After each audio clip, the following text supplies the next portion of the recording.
안녕하세요. 살아 숨쉬는 수업 현장을 들여다보며 함께 고민하고 함께 성장하는 수업 원추의 원을 맡고 있는 인천용학조교사 원나연입니다. 반갑습니다. 전 수업 원추의 추를 맡고 있는 인천 상곡부초교사 유철민입니다. 오늘도 선생님들과 함께 수업을 고민하고 성장하기 위해 아주 열심히 달려보겠습니다. 네, 추쌤. 저희 얼마 전에 4월 22일 목요일 저녁 8시에 있었던 행사 참여하셨나요? 4월 20일 목요일 8시 행사요? 그날이 무슨 날이죠? 지구의 날이었습니다. 지구의 날 51주년으로 4월 22일 목요일 8시에 10분 전국 소동하기 행사를 진행했습니다. 이렇게 10분간 불을 꺼서 아낀 에너지는 30년생 소나무 약 8,000그루가 연간 흡수하는 이산화탄소량에 맞먹는 수준이라고 해요. 그래서 저희 반 아이들하고 같이 행사에 참여했었습니다. 와, 정말 잘하셨네요. 근데 전 깜빡했어요. 죄송합니다. 지구 환경을 지키기 위해서 내년에는 꼭 참가하도록 하겠습니다. 이 코로나19 확산으로 인해서 사실 환경 문제가 더 심각해지고 있습니다. 일회용품 사용은 더욱더 급증하고 있고요. 근데 그에 대해서 관심은 또 줄어들고 있어요. 또 카페에서는 이런 일회용품 제한이 또 사라지기도 했고, 우리 음식들 엄청 많이 시켜 먹잖아요. 그러다 보니까 많은 일회용품 사용이 급증하면서 많은 환경 문제가 생기고 있는 것 같습니다. 그동안 환경보호를 위해서 기울였던 노력이 물거품으로 돌아갈까 봐 걱정이 되기도 하는데요. 이런 문제들로 요즘 환경교육이 굉장히 중요시되고 있는데요. 저는 환경 수업을 할 때 캠페인 활동뿐만 아니라 다양한 활동을 해보고 싶더라고요. 그래서 오늘은 이러한 고민에 도움을 주실 선생님을 모셔보았습니다. 오늘도 기대가 되네요. 선생님들 준비되셨나요? 재활용 환경교육 수업으로 만나는 즐거운 수업 이야기. 원추! 시작합니다.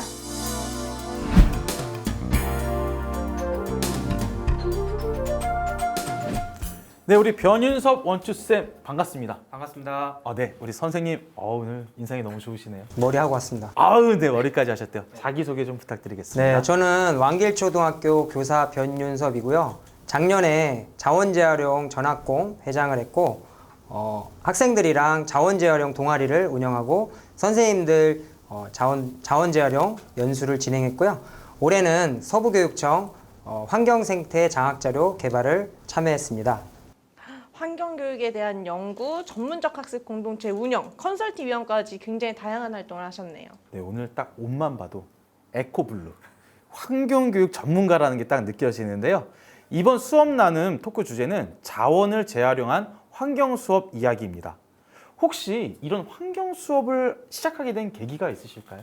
작년에 코로나19 바이러스로 정상적인 수업이 불가능하게 되면서 학생들한테 이 시기에 필요한 교육이 어떤 교육일까라는 고민을 시작했고요. 뜻이 맞는 선생님들과 포스트 코로나 시대의 아이들에게 요구되는 미래 인재 역량에 대해 치열하게 토론해 보았습니다. 치열하게? 네, 치열한 거. 그래서 그 결과 학생들이 환경에 대한 감수성을 바탕으로 무언가 뚝딱뚝딱 만드는 기술 역량, 네. 그리고 그 속에 담겨진 원리를 탐구할 수 있는 역량, 네. 또 민주사회 시민으로서 책임을 다하는 사회적 책무성, 네. 말이 좀 어렵죠? 어려워요. 네. 네. 그리고 버려진 쓰레기 속에서 새로운 가치를 창출해내는 역량 등 총 5개 미래 역량 비전, 스팀을 도출해냈습니다. 일상의 비접촉 배달 문화가 대세로 자리 잡았는데 그 결과 매일 쏟아지는 수많은 택배 박스, 맞아요. 그다음 플라스틱을 보면서 저것들을 우리가 꿈꾸는 환경 융합 프로젝트 수업의 준비물로 삼으면 좋겠다라고 선생님들이랑 뜻을 모았고 그 뜻이 맞는 선생님들과 에코스팀 연구회를 만들어서 작년에 연구하게 됐습니다. 지금 말씀만 들어도 에코스팀 연구회 이런 것들만 봐도 선생님께서 얼마나 환경을 생각하시는지 좀 알 수 있을 것 같아요.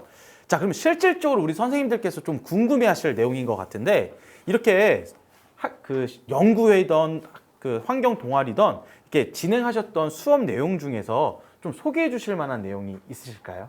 네, 첫 번째는 재활용 프로젝터 만들기 수업이고요. 과학 시간에 흔히 볼 수 있는 돋보기 볼록 렌즈 있으시잖아요. 네네네네. 그죠? 그거랑 집에 이제 가득한 택배 박스. 네네네. 그래서 스마트폰을 활용해서 나만의 프로젝터를 만드는 수업으로서 실생활에 필요한 물품을 내 손으로 직접 만들면서 볼록 렌즈의 원리도 탐구하는 융합 수업입니다. 오. 두 번째는 페트병과 빨대, 탭백 박스를 활용해서 물 절약 디스펜서를 만드는 프로젝트 수업인데요. 물 절약을 할 수 있는 디스펜서를 직접 만들어 보면서 과학의 원리도 탐구하고 물을 절약할 수 있는 실천 의지도 다질 수 있는 그런 융합 수업입니다. 환경융합 프로젝트라고 하니까 뭔가 전지구적인 느낌이 굉장히 크게 드는데요. 말씀하신 수업 중에서 이제 재활용 프로젝터 만들기 수업에 대해서 좀 더 구체적으로 들어보고 싶습니다. 저는 이게 지금 잘못 들은 줄 알았어요. 그 재활용 프로젝터라고 지금 하셨잖아요. 네네. 그 저희가 하는 그런 빔 프로젝트 그거 말씀하시는 거예요? 네네, 맞습니다. 그거를 재활용품으로 만든다고요? 네네네. 이거 논란의 여지가 있을 수 있어요. 이게 가능해요? 네, 가능합니다.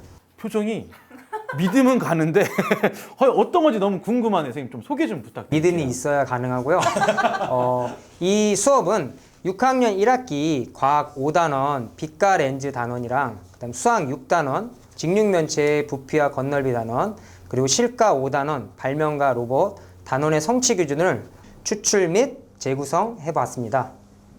성취 기준이랑 이렇게 연결이 되어 있네요. 그런데 우리 아이들이 프로젝터 만들기가 쉽지만은 않을 것 같아요. 혹시 1차 시부터 4차 시까지의 활동 목표, 수업 전개 과정, 그리고 유의점과 팁까지 한번 알려주시겠어요? 선생님 말씀하셔서 다 모아서 한 번에 질문하시는 거 아니에요? 그러니까 궁금해. 네, 선생님 모아서 한 방에 딱 해소해 주시면 좋을 것 같습니다. 알겠습니다. 네, 한 번에 설명하는 게 좀 어렵긴 하지만 잘 한번 말씀드려보겠습니다. 첫 번째는 일단 1차 시에는 볼록 렌즈의 특징에 대해서 이렇게 볼록 렌즈 보면은 아이들이 이제 특징 있잖아요. 일단 그거에 대해서 익숙해지는 그런 수업을 하고요. 2차 시에는 볼록 렌즈의 원리, 그러니까 이제 관찰하는데 그냥 커진다, 작아진다, 신기하다 끝이 아니라 원리가 어떻게 되는지 2차 시에 탐구를 하고요. 3, 4차 시에서는 재활용품을 활용해서 직접 내가 나만의 프로젝터를 만드는 그런 수업입니다. 그래서 보통 교과서에서는 볼록 렌즈로 가까운 물건을 보면 확대되고 멀리 있는 물건을 보면 뒤집어지고 더 멀어지면 작아진다고 가르쳐 본 경험 있으시죠? 왜 자꾸 저를 보고 말씀하시는지 네, 가르쳤습니다. 네. 근데 그 원리에 대해서 저도 그 전에는 그냥 실험 관찰에 적어라 라고 하면서 궁금한 아이들이 왜 그래요? 그런데 대답을 못했던 과오가 있습니다. 근데 이런 재활용품을 만들면서 직접 왔다 갔다 하면서 상이 뒤집어지고 커지고 이런 거를 아이들이 탐구하면서 이 탐구할 수 있는 게 이 수업의 장점이라고 생각합니다. 네, 그렇게 진행할 수 있군요. 이거 완전 그냥 하나의 세트예요, 세트. 네. 그럼 선생님 이런 프로젝트 수업을 할 때 좀 조심해야 될 것들이 있을까요? 네, 지금 탭백박스로 만들기 수업이다 보니까 칼을 사용해요, 아이들이. 근데 칼 사용하다 보면 잘못하면 이렇게 손 다칠 수가 있잖아요. 그래서 네. 선생님의 주의, 그리고 지도, 안전 지도가 좀 필요할 것 같고요. 또 빔 프로젝트 만들기도 중요하지만 렌즈의 원리와 특징을 탐구하는 게 사실 더 중요하다고 볼 수 있어요. 그래서 학생들이 매 순간 왜 그럴까라는 호기심, 그걸 갖도록 선생님들이 질문을 아이들의 창의성과 사고력을 팍팍 이렇게 늘어나도록 질문을 잘 해주시면 효과가 만점일 것 같습니다.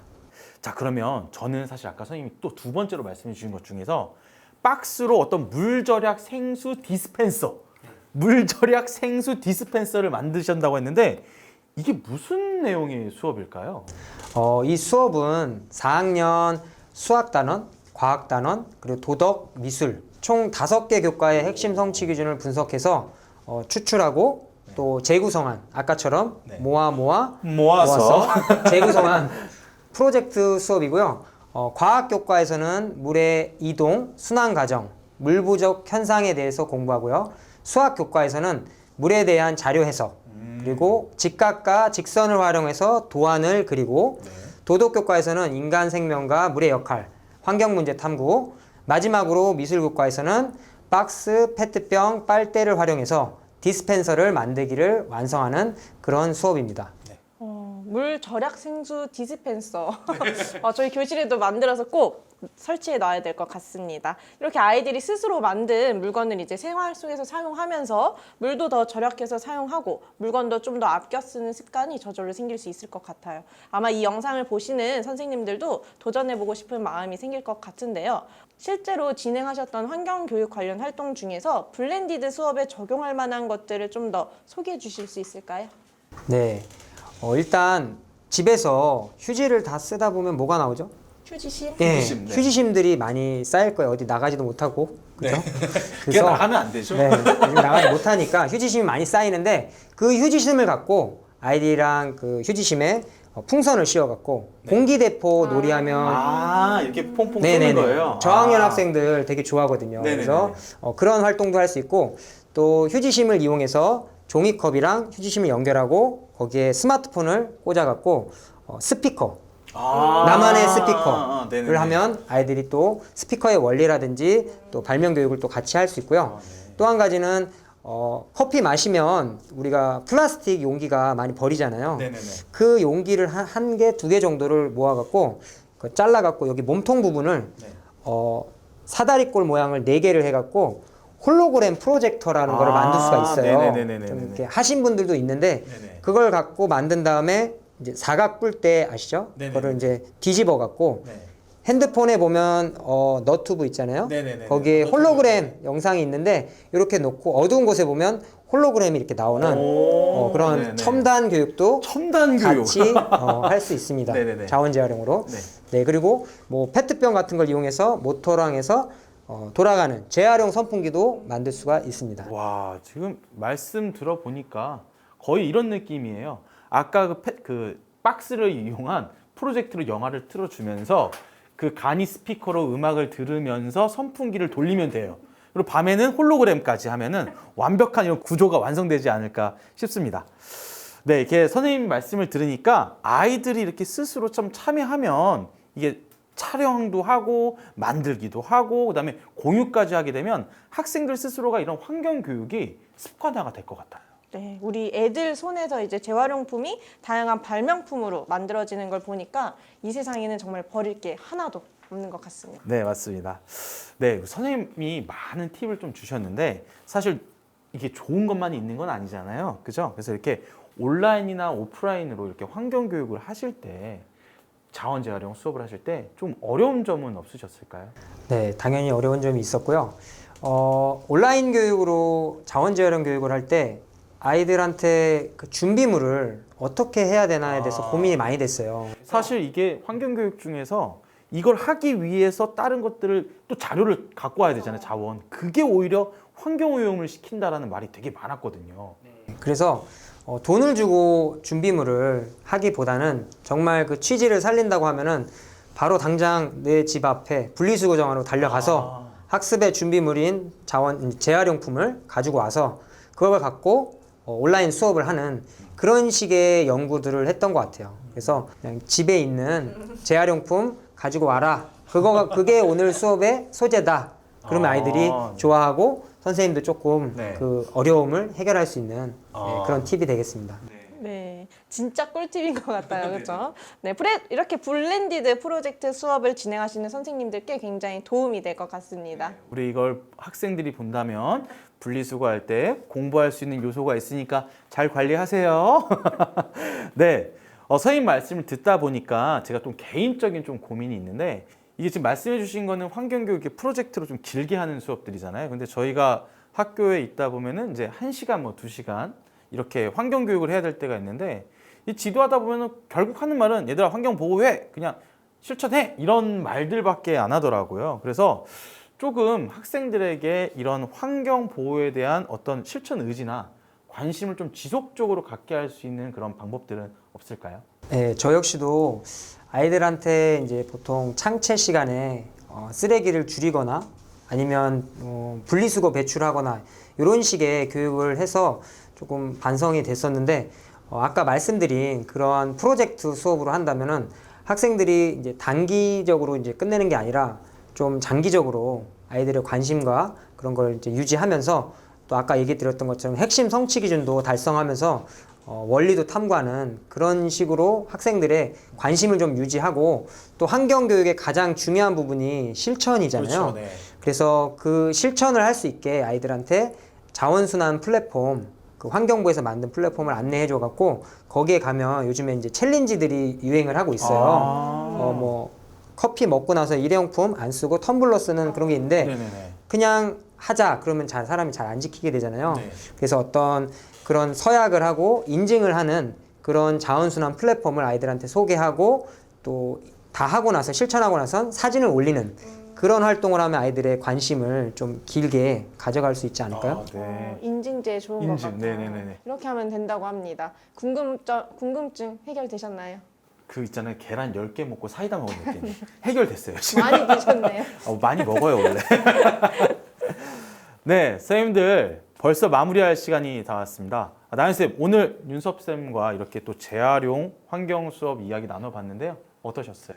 저도 굉장히 유익했고 사실 한 번도 안 해본 종류의 수업이어가지고 꼭 한번 수업에서 활용을 해보도록 하겠습니다. 저희 이제 마무리 멘트로 우리 윤섭 원추쌤 재활용 환경교육 프로젝트 수업을 한마디로 정의하신다면?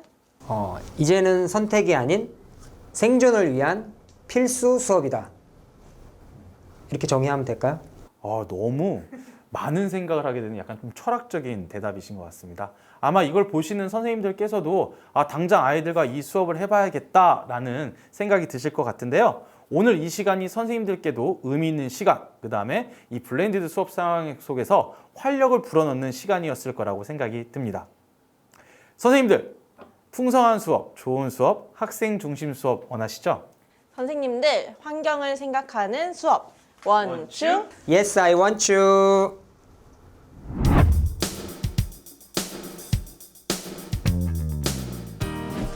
재활용 환경교육은 교과별 성취 기준을 추출 및 재구성하여 푸 땡땡땡 수업이 가능하다.